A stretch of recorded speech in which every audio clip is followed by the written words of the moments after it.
இன்றைக்கி மீல் மேக்கரில் ஒரு 65 ரெசிபி பார்த்துடலாங்க. ஒரு பாத்திரத்தில் 500 கிராம் மீல் மேக்கர் எடுத்திருக்கேன். இது சோயா சங்க்ஸ் தாங்க. இதில் கொஞ்சமாக சுடு தண்ணி ஊற்றிக்கலாம். இது ஒரு 10 நிமிஷம் ஊறணுங்க. இது ஊறினதுக்கப்புறம் இதை நல்லா பிழிஞ்சு எடுத்துக்கணும், கொஞ்சம் கூட தண்ணி இல்லாத மாதிரி.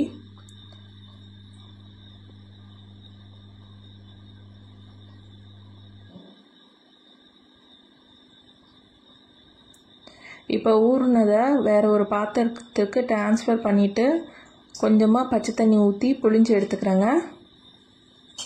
இந்த அளவுக்கு நல்லா பிழிஞ்சு எடுத்துடணும்.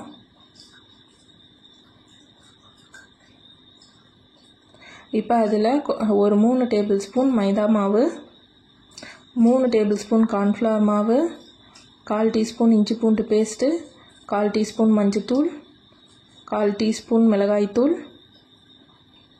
ஒரு எலுமிச்சைப்பழம், தேவையான அளவு உப்பு போட்டுக்கலாங்க. இப்போ இதை நல்லா பிணைஞ்சி விட்டுக்கலாம். உங்களுக்கு ரொம்ப வரன்னு இருக்கிற மாதிரி இருந்தால் கொஞ்சமாக தண்ணி தெளித்து பிணைஞ்சி விட்டுக்கலாங்க. இப்போ ஒரு சட்டியில் நல்லா எண்ணெய் காய வச்சு நம்ம பிணைஞ்சி வச்சுருக்க மீல் மேக்கரை போட்டுக்கலாங்க.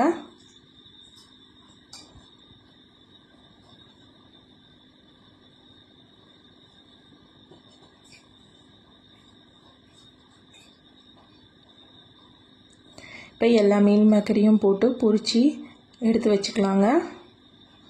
2 பேட்சாக போட்டு எடுத்துக்கலாம்.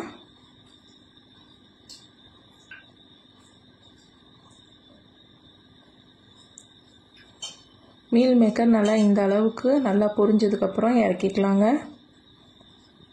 இப்போ மீல் மேக்கர் 65 ரெடிங்க.